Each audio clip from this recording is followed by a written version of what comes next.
Lagos, the nation's commercial capital. This is the News at 10. Live from Channels Television. Reporting tonight, Ijoma Onyato.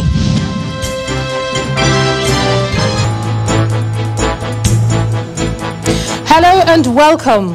Presidential panel investigating allegations of infraction against acting chairman of the EFCC, Ibrahim Magu, continues sitting in Abuja as government keeps mum over the matter. Federal government insists unity schools will not reopen and students in unity schools will not participate in the forthcoming WAEC exams.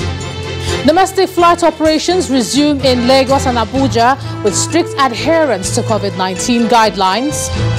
And number of U.S. COVID-19 cases rise above 3 million, with death toll surpassing 131,000. Plus, business, sports, news from Abuja, the FCT, and later on news from our studios in London. On business news, candidates from Nigeria and Kenya lead 6 others for the World Trade Organization's Stop Job as entry for nomination closes today. On sports news tonight, Nigeria Women's Football League cancels 2019-2020 season in the 3 tiers of the league due to the coronavirus pandemic. And from Abuja, former Group Managing Director of the Nigerian National Petroleum Corporation, Andrew Yakubu, opens defense in money laundering allegations.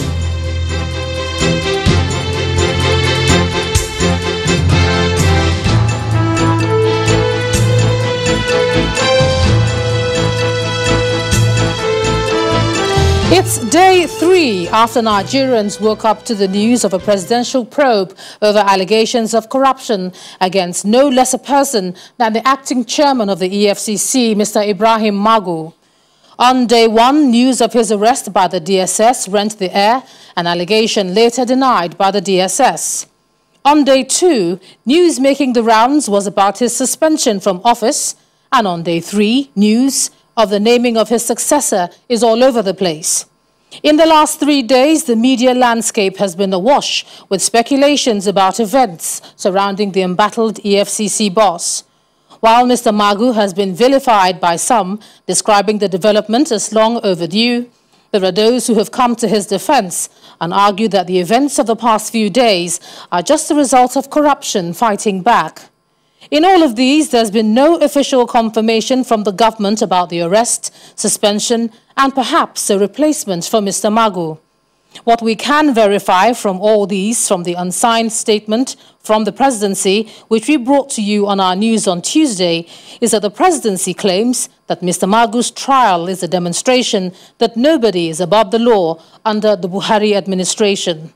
The nation now eagerly awaits a pronouncement from the federal government on the events surrounding the nation's top anti-graft officer. Our next report chronicles the travails of Mr. Magu from when he was appointed in 2015 until recent events, which is as a result of a damning report on allegations of corruption leveled against Mr. Magu by the Attorney General of the Federation, Mr. Abubakar Malami.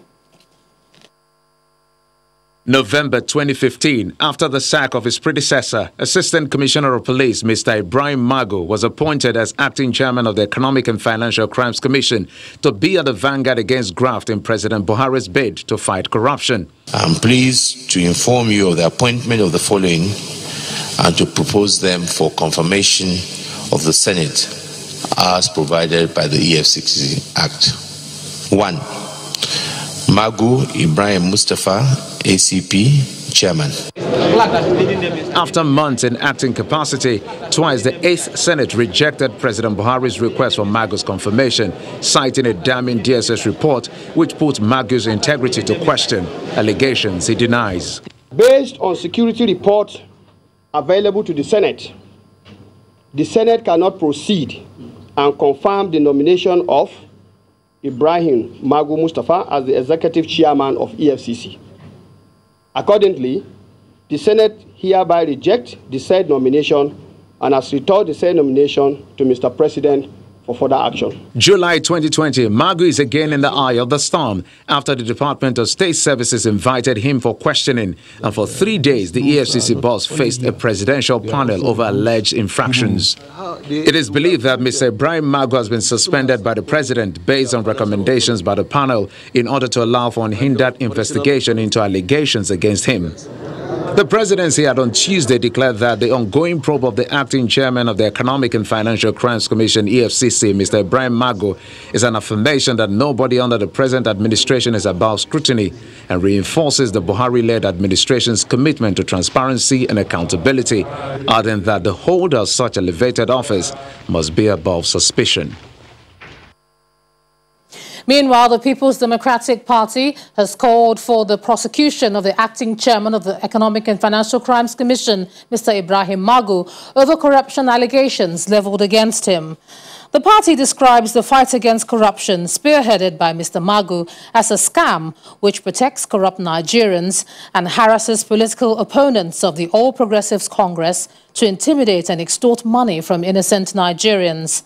The party, in a statement, says the revelations of alleged diversion of recovered funds and fraudulent sale of assets seized by the EFCC, as detailed in the memo by the Attorney General and Minister of Justice, as well as the report of the Department of State Services on the activities of the EFCC boss, further compounds the position of the APC.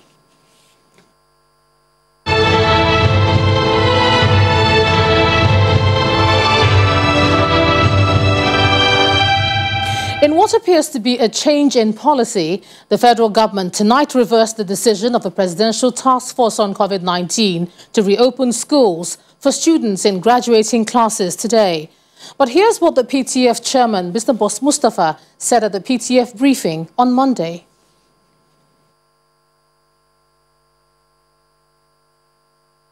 Of doubt, schools have not resumed and schools have not opened. Only critical examination classes will be allowed to resume for those who need revision before examinations. As we have informed you, the Federal Ministry of Education will consult further with stakeholders before issuing guidelines that will lead to full resumption for the examination classes. Well, that's what the PTF chairman said on Monday. But tonight, the Minister of Education, Adamu, said all unity schools under the federal government control will not reopen for now. And students in graduating classes, particularly those in SSS 3, will not participate in the forthcoming school leaving certificate exams organized by WAEC.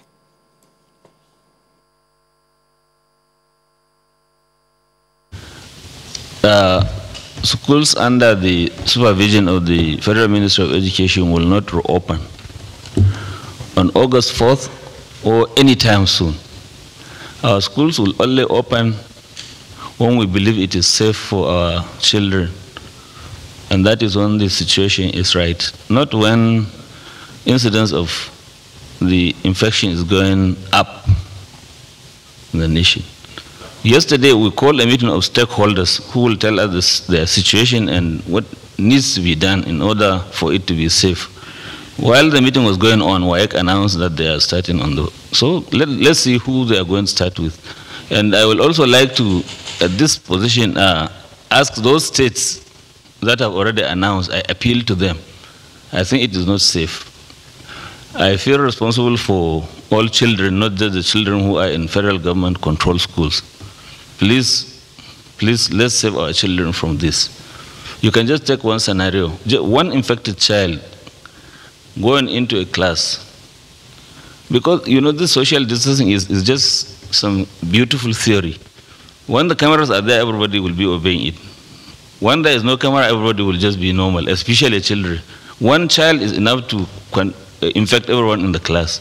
When they close class, they go to the dormitory. Everybody in the dormitory by tomorrow will probably be. So this is not the right time to open schools. I appeal to the states that have already announced to reconsider it. You know, if we are given the choice, me as Minister of Education, if I'm given the choice, I don't mind Nigeria losing a complete school year than exposing our children to danger. I think their health is more important than the examinations they are going to try.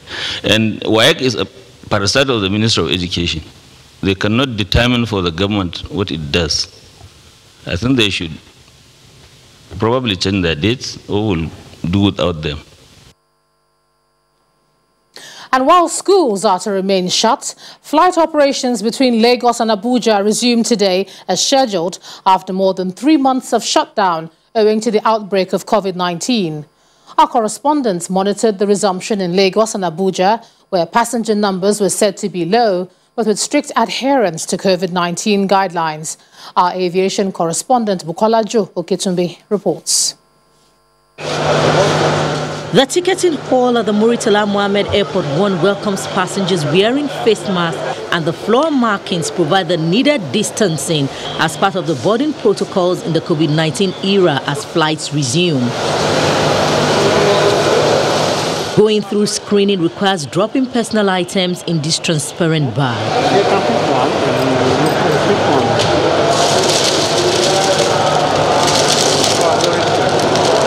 While the passenger figures are not very high, we were also curious to know why some passengers are flying at this time. I have stayed in-house for the past 3 months. My business is suffering. In fact, I'm even becoming sick. So, and now when they open the airport for us to travel, I want to be the early caller because I have some businesses in Abuja. I don't see anything wrong in traveling this time since all safety measures have been put in place at the airport. After a moment of waiting, it's time to board the aircraft, and COVID-19 protocols are also enforced.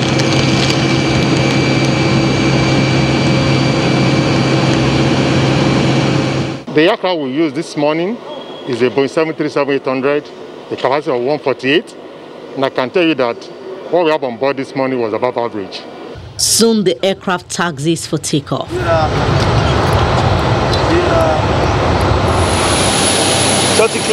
At the Abuja airport, passengers are greeted by the new normal, which includes washing of hands,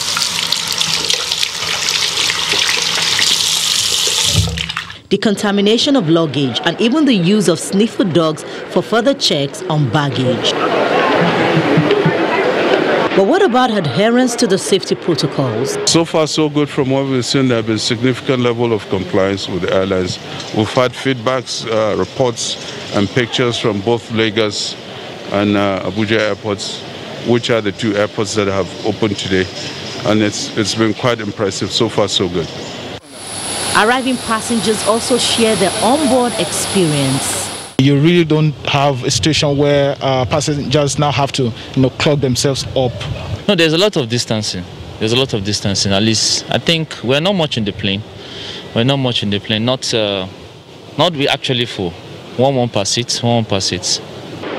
The aviation industry is one of the sectors worst hit by the outbreak of COVID-19, but the gradual reopening of the sector for business may well help to set it on the road to recovery as the battle against COVID-19 rages on. Bukola Jo Oketumbi, Channels Television News. In part 2, after the break, Ondo State House of Assembly suspends 2 lawmakers over Deputy Governor's impeachment row. Majority Leader resigns. Plus, we'll have more on the government's decision on schools resumption today. And we'll be joined by an educationist, Mrs. Bolaji Osime. That's in a moment. Do join us again. Welcome back. If you've just joined us, you're watching the news at 10 on Channels Television, coming to you live from Lagos. A reminder of our top stories. Presidential panel investigating allegations of infraction against acting chairman of the EFCC, Ibrahim Magu, continues sitting in Abuja as government keeps mum over the matter.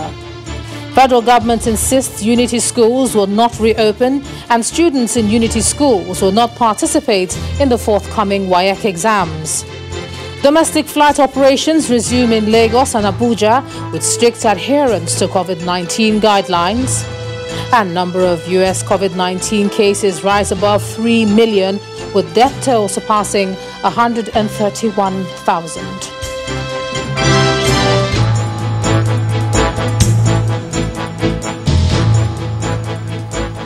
Our website, channelstv.com, has more information on our top stories and others. Subscribe and watch Channels Television's live stream on YouTube and other social media platforms using your mobile device browser, or download the Channels TV app for Android and iOS devices from their respective stores.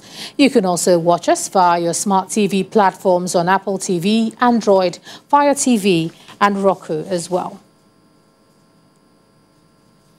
The federal government and the Lagos state government are working out plans to execute the partial closure of the Third Mainland Bridge seamlessly without inflicting hardship on motorists.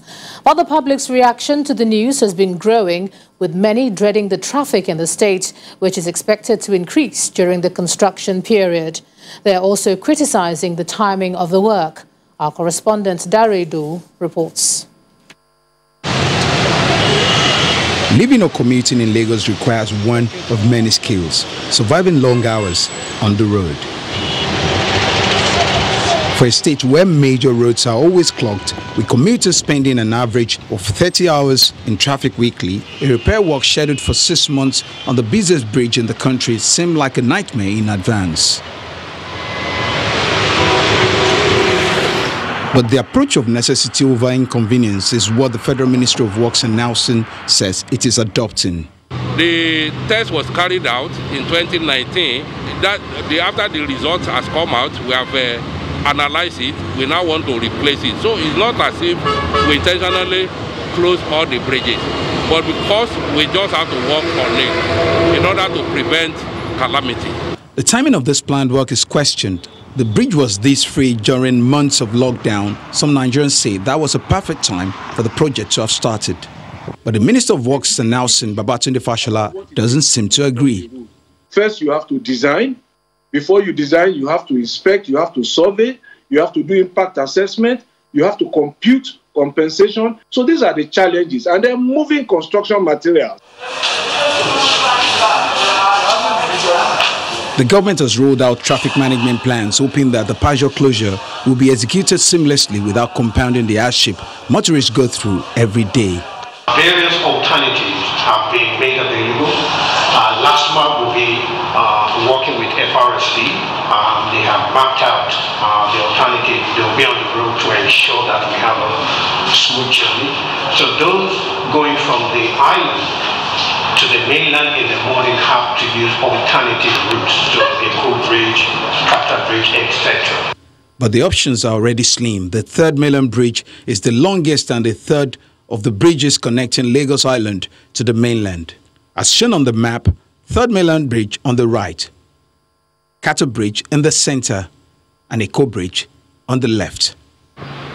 This is Eko Bridge, and this would have been an alternative to those going from the mainland to the island. But at the moment, Eko Bridge is shut. It seems like a disaster waiting to happen. Motorists say they have limited options and they can see nightmare ahead.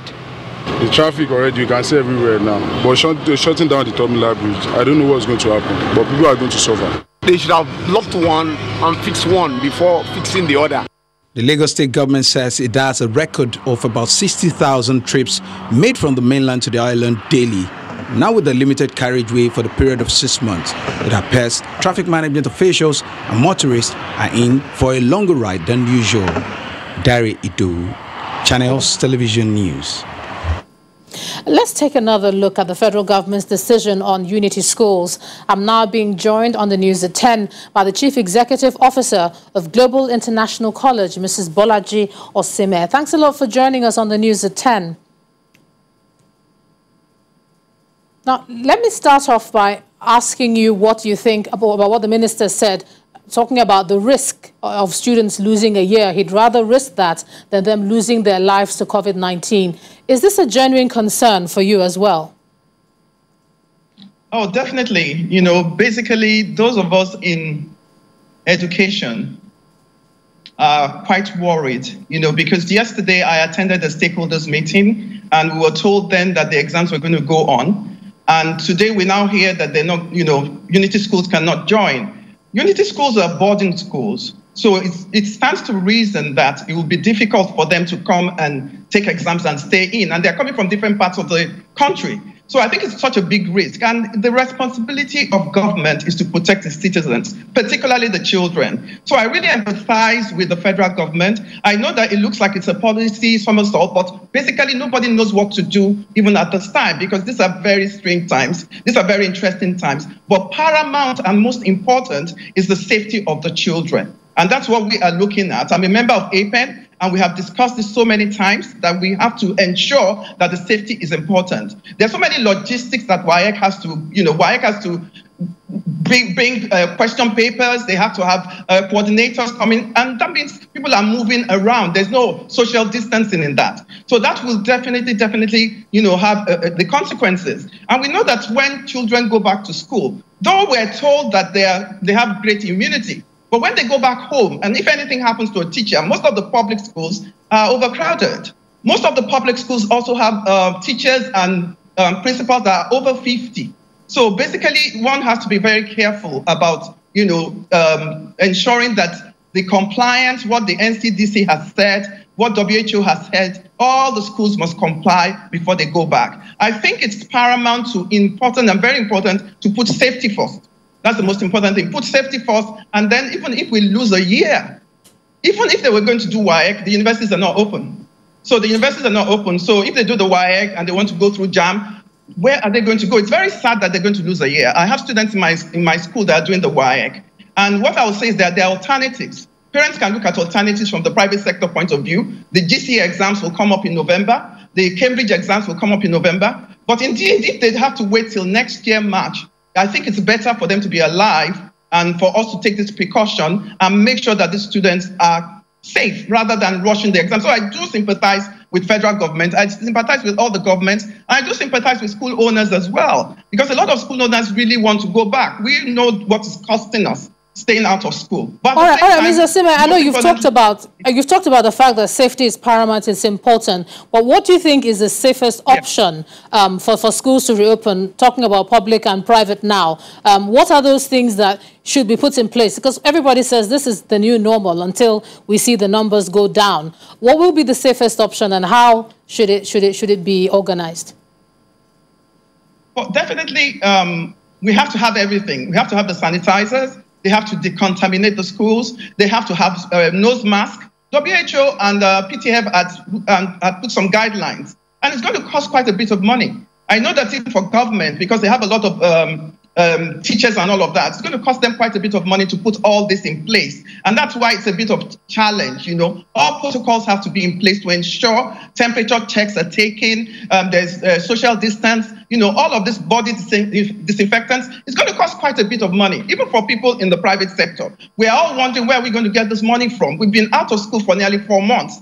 A lot of the parents have actually not paid the school fees. They're only paying online. So where is the money going to come from? So I think we need to err on the side of caution and look at it and say, look, Ghana, for example, wants to go ahead with WAEC. Once Ghana goes ahead with WAEC, the questions are out, and that means nobody else can do it. So if WAEC wants to go ahead with these countries that are ready, then it's okay for them to go ahead. But if some schools decide they want to go ahead with WAEC, I will definitely tell them to be cautious at this time. The numbers are going up. It's about 20-something thousand, and Lagos State has about 11,000. I do not think it's safe for the students to go back, to schools right now. So I think we need to take the precautions. And like I said, there are alternatives. There are different alternatives you can look at. So that's what I would proffer to government. And I think what the Honorable Minister has said, I think is definitely the way to go for now until numbers come down. All right, thank you, Chief Executive Officer of Global International College, Mrs. Bolaji Osime. Thanks for sharing that with us on the news at 10 tonight. Thank you so much for having me. Governor Rotimi Akeredolu of Ondo State and 5 other candidates have been screened by the All Progressives Congress Screening Committee for the Ondo governorship primary. The committee also screened 5 other candidates vying for the top seat in the state. Governor Akeredolu confirmed the screening on his Twitter handle with pictures. The screening is coming 2 days after the governor announced he's tested negative for COVID-19. Meanwhile, the Ondo State House of Assembly has suspended 2 members of the House, the Deputy Speaker, Iroju Ogundeji, and Mr. Adewale Williams. Mr. Ogundeji and Mr. Williams were suspended over what's described as unruly behavior. The majority leader of the House, Mr. Jamiu Maito, has also resigned his appointment. His resignation letter was read on the floor of the House by the clerk today. The 3 lawmakers were part of the 9 members of the House that are opposed to the impeachment notice served on the Deputy Governor, Agbola Ajayi, yesterday. 14, including the Speaker, signed the impeachment notice. The plan of the Ondo State House of Assembly to impeach the state deputy governor is already tearing the assembly apart. The latest drama involves the suspension of the deputy speaker and another lawmaker, Adewale Adenwile. The lawmakers claim the suspension is due to their unruly behavior during the impeachment proceedings of the deputy. Right Honorable Iroju Ogundeji, Deputy Speaker of Ondo State House of Assembly, I did not see any merit, and I say it, no merit in the impeachment. That is why I decided and I declined not to append my signature to that impeachment. And I stand by that, my conscience and my opinion. I have not been challenged to have committed any offense. It was just a kangaroo setting. The majority leader on his part stepped down for what he calls personal reasons. And the position I am holding in the House of Assembly is that of the eyes, nose, mouth, and the body of the party. In a nutshell, the representative of the party in the House of Assembly. And in order to avert the embarrassment it will cause to the party by my refusing to be part of the impeachment of the deputy governor, I want to give the honor to the party, and by so doing, I have to tender my resignation. You people cannot because of 10 million. Fellow Nigerians. In all, 40 members of the House signed the impeachment notice served on the deputy governor, including the Speaker, Bamidele Oleyalogun.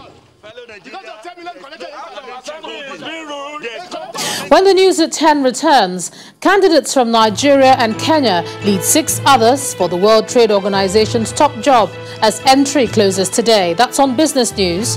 Please join us again.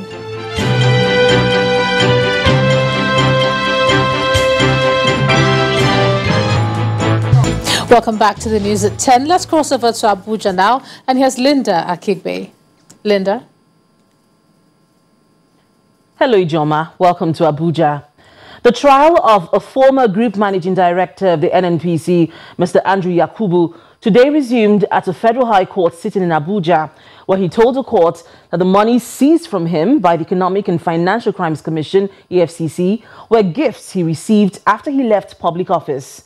During his defense, the former GMD said 97 to 98% of a sum seized by the EFCC were gifts he received during celebrations which he hosted.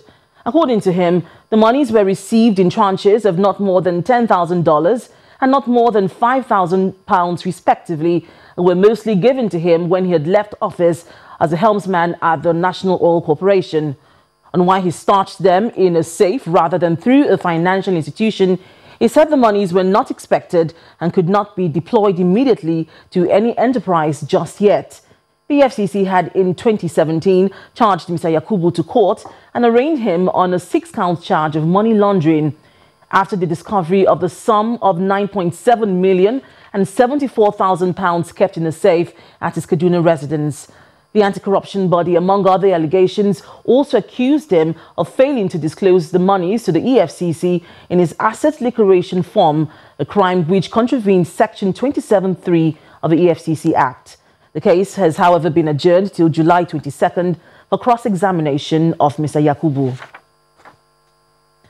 The Minister of Foreign Affairs, Mr. Jeffrey Onyema, says discussions are underway to review Nigeria's foreign policy with the aim of making it more Nigeria-centric. Addressing State House correspondents after the Federal Executive Council meeting chaired by President Muhammadu Buhari in Abuja, the minister presented his scorecard for the past year. The Ministers of Works and Housing, Special Duties, Education and Information also speak on the memos presented to the Council for approval. Our State House correspondent Kayla Megwa reports. The 7th Virtual Executive Council meeting holds at the council chambers of the Presidential Villa in Abuja. With the many open-ended questions on the probe of the EFCC chairman by the presidential panel, there are expectations that the Minister of Justice would brief State House correspondents after the meeting. Instead, the post-fake news conference is by the Minister of Works and Housing, the Minister and Minister of State for Foreign Affairs, the Minister of Special Duties, and the Minister of Information, who refused to comment on the Magu probe and the state of leadership at the EFCC. I think the proper person will be the Minister of Justice. Thank you very much. Then it is time for projects approved by the council, beginning with renovation of 18 blocks of student hostels at the Kaduna State Polytechnic, worth over 774 million naira. They will take 1 year to reconstruct the student hostels in Kaduna Polytechnic, and then they will run it for 14 years, during which they will recover what they have sunk. 2 memoranda presented by the Minister of Works and Housing for the completion of the Enugu-Port Harcourt Highway and the award of 3 roads linking Adamawa and Borno states, worth over 83 billion naira. The first is Dikwa Mate Mongunu Road for 60.273 billion, and Biunuman Road linking Borno and Adamawa for 15.527 billion, and the third is for Gombe Biu Road linking Adamawa and Borno, also for 7.645 billion naira. Africa has been the centerpiece of Nigeria's foreign policy for years. However, with xenophobic attacks against Nigerians over the years and poor treatment of Nigerians in diaspora, especially with the COVID-19 pandemic, there have been calls for Nigeria to review its foreign policy direction, bringing it into the 21st century, and the Minister of Foreign Affairs says this review is in progress. We believe that we need to also take foreign affairs and foreign policy into the 21st century. We need to digitize everything we do. We have missions, about almost 100 all around the world, and there are other initiatives that we think will also come to the benefit of Nigerians, creating a digital environment. So we're also investing in that area. The Federal Executive Council has again laid out approved projects and scorecards. The proper and timely execution of these projects are tied directly to the quality of life Nigerians should expect. Kayla Megwa, Channels Television News. Governor Yaya Bello of Kogi State is appealing to judicial officers in the state to use their wealth of experience in performing their duties and ensure justice for all. Speaking after the swearing of the state's acting chief judge and the acting president of the Customary Court of Appeal, Governor Bello says the state is fortunate to have worthy judicial officers. He used the occasion to call for synergy between science and common sense in the fight against COVID-19. Immediately. Thank you, sir. It's the swearing-in of the Kogi State Acting Chief Judge and President of the Customary Court of Appeal in the conference hall of the State Government House in Lokoja. You have exercised this power. The Attorney General of the state kickstarts the event as he applauds the action of the State Governor. I must, at this point, commend Your Excellency for acting in good time. I, Henry Adebola Olushi, do solemnly swear. After citations read by the Secretary to the State Government, Justice Henry Olushuyi takes his oath of office as the Acting Chief Judge of the state. Justice John Oluwushegun is also sworn in as the Acting President of the Customary Court of Appeal. Acting President of the Customary Court of Appeal of Kogi State. The officers are presented with their letters of appointment by the Governor Yahya Bello, who asks them to perform their duties judiciously. Lord Honorable Justice Henry Olushuyi, congratulations. We have no doubt that they will provide excellent leadership for our judiciary and the state in general. The new Acting Chief Judge pledges his commitment to the state. We want to assure Your Excellency that we'll continue to do our level best Beside the swearing-in, the governor speaks on the ongoing fight against the coronavirus. Whether the coronavirus or COVID-19 or SARS-CoV-2 is natural or artificial, we need an evolving synergy between science and common sense, medicine and governance. The swearing-in ceremony, which attracted top government officials and members of the Nigerian Bar Association, marks a change of leadership in the state judiciary following the death of Justice Nasir Ajana, the longest-serving chief judge who served 3 administrations. And that's all from Abuja. Back to you, Ijoma.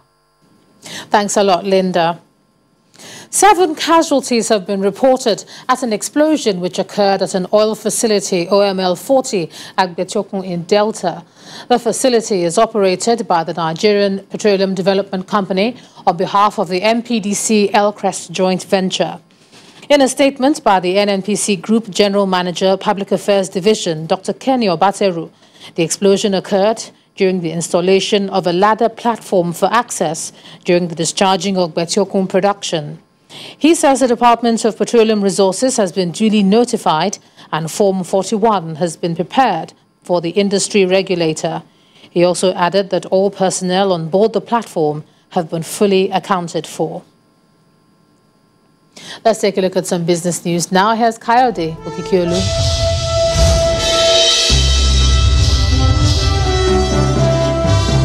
Thank you, Ijoma, and you're welcome to Business News. Nigeria's former Finance Minister, Dr. Ngozi Okonjo-Iweala, and Kenya's Foreign Minister, Amina Mohammed, have emerged as front-runners among 8 contenders to become the next Director General of the World Trade Organization. Well, this comes as nomination to replace the outgoing head of the WTO, Alberto Azevedo, who is stepping down a year earlier, ended few hours ago.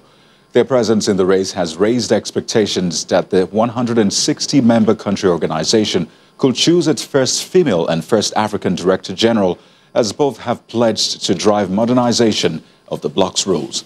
The new chief of the trade bloc is expected to revive stalled trade talks, lay the ground for the ministerial conference next year, and improve its relations with the United States. And the Federal Inland Revenue Service says it has further extended the closing date of its waiver of penalty and interest window on tax debts owed by individuals and businesses from June the 30th to August the 31st, 2020. In a statement today by the FIR's Director Communications, Abdullahi Ahmed, the latest extension is a follow-up to a number of palliative measures aimed at cushioning the effect of the COVID-19 pandemic on the Nigerian economy. According to Mr. Ahmed, the latest extension applies to tax audit, tax investigation and desk review assessment, approved installment payment plans under the Voluntary Assets and Income Declaration Scheme, yet to be fully liquidated. And as U.S. multinational food and beverage company PepsiCo has appointed the managing director of Guarantee Trust Bank, Mr. Segun Agbaje, as an independent member of its board. In a statement released today, PepsiCo chairman and CEO Ramon Laguarta says Mr. Agbaje will join the company's board and audit committee with effect from July the 15th. Mr. Agbaje also currently serves as a director of MasterCard Advisory Board, Middle East and Africa. Let's head over to the NSE, where an additional 94 billion naira is added to the stock market's total value today as investors extend bargain hunting for some high-value equities after a mixed trading session for today. The latest increase, which also reflects a 0.75% jump in the market's main index, is attributed to gains recorded by the 5 big lenders, which also boosted the NSE's banking sector index by more than 3%. From a list of 25 gainers, Lafarge Africa, formerly known as WAPCO, emerged as top advancer with a 10% increase to its share price, while Burger Paints is highest among 8 losers with a 9.63% decline. In the meantime, total volume of shares traded for the day increased by 49.6% against the previous session at 232.6 million units in more than 3,500 transactions. And these were largely driven by the shares of Fidelity Bank, MTN, and Lafarge Africa.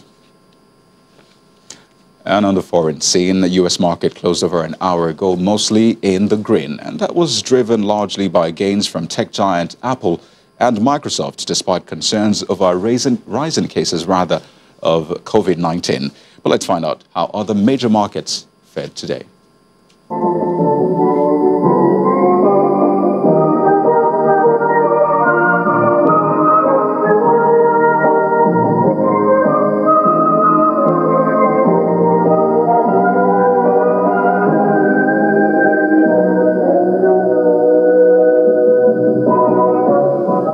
Well, thank you for watching Business News Tonight. I am Kayode Okikulu. The news at 10 continues with Ijeoma.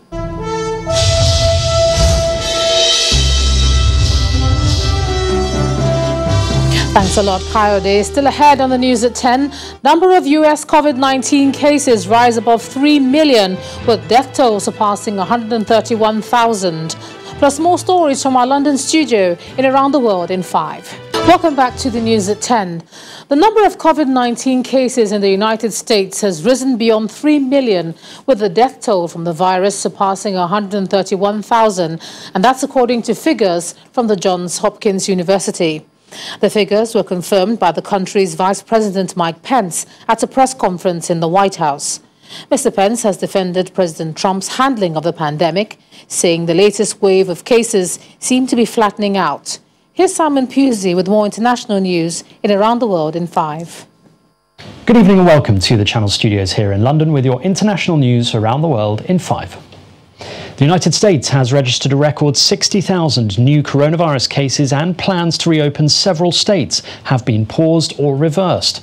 The steady increase in infections comes amid criticism for US President Donald Trump's decision to withdraw from the World Health Organization.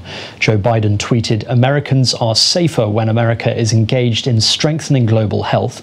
On my first day as president, I will rejoin the World Health Organization and restore our leadership on the world stage."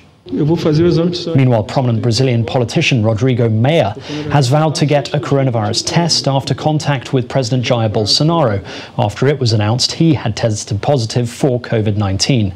Bolsonaro's diagnosis comes after months of minimizing the severity of the pandemic and defying medical experts, even as the virus has killed more than 66,000 people in his country. Beijing has opened its new national security office in Hong Kong, turning a hotel in the vibrant shopping and commercial district of Causeway Bay into its new headquarters.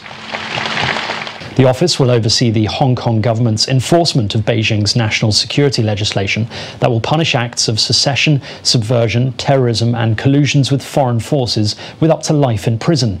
There was a heavy police presence outside the new headquarters that restricted residents and foreign media from observing the ceremony. Meanwhile, a landslide has buried 9 people in China's Hebei province after some of the heaviest rain in decades brought floods that have killed more than 100 people so far. This footage shows rescue personnel digging through debris and collapsed houses around the disaster site.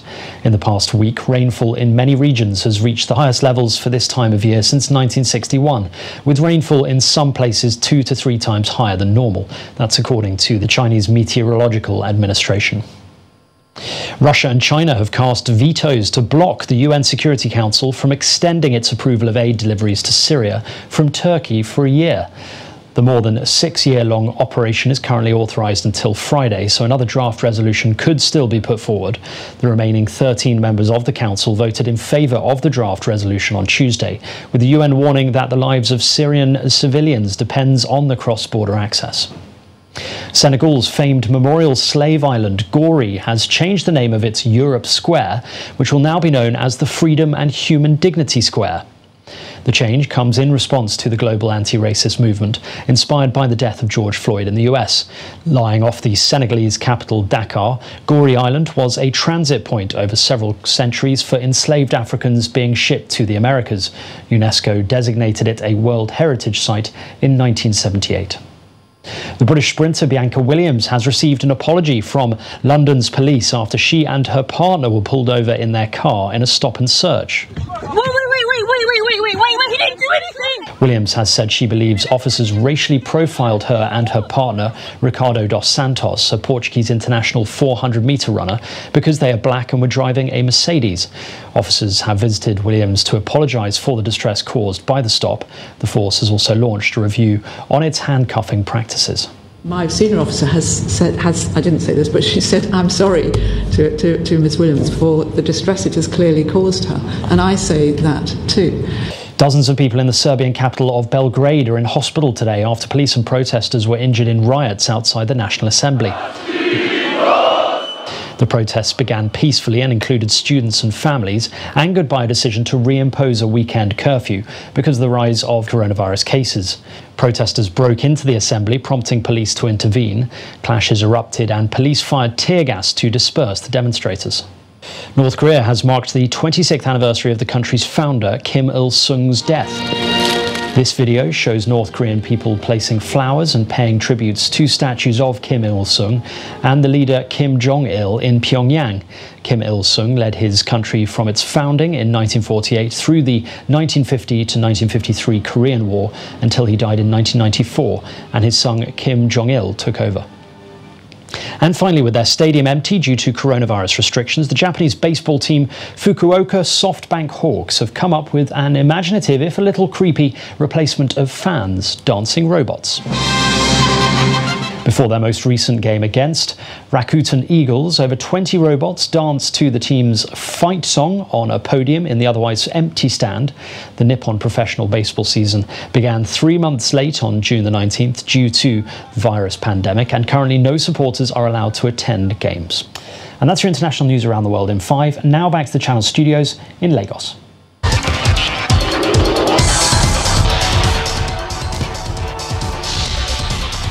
The Federal Ministry of Youth and Sports Development has announced that only the Presidential Task Force on COVID-19 will order the resumption of sporting activities. The ministry said the resumption will be determined by a drop in the infection rate and flattening the transmission curve. The ministry also intends to have necessary COVID-19 infrastructure put in place at major sporting venues. The Nigerian Women Football League has scrapped the 2019-2020 season in the 3 tiers of the league to protect the health of players and officials in line with COVID-19 protocols. The Nigeria Women Football League asked the clubs to prepare for the 2020-21 season when the protocol for resuming sporting activities is approved by the federal government. Reports from Belgium indicate that Super Eagles and Racing Genk forward Paul Onuachu has tested positive for coronavirus and will be quarantined for a week. According to Belgium news outlet HLN Sport, in the run-up to the first exhibition game of the season, the entire Genk group was tested and everyone tested negative except Onuachu. And that's sports news.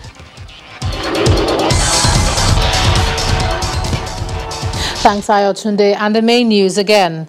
The presidential panel investigating allegations of infraction against the acting chairman of the EFCC, Ibrahim Magu, continued its sitting in Abuja today as the government remains silent on the matter. There are, however, indications that Mr. Magu may have been removed from office. And the federal government today reversed the decision of the Presidential Task Force on COVID-19 to reopen schools for those graduating in those classes. The Minister of Education said all unity schools under the control of the federal government will not reopen and students will not participate in the forthcoming WAEC exams. That's the news at 10 tonight. Thanks so much for staying with us. I'm Ijoma Onyato. Do stay safe and good night.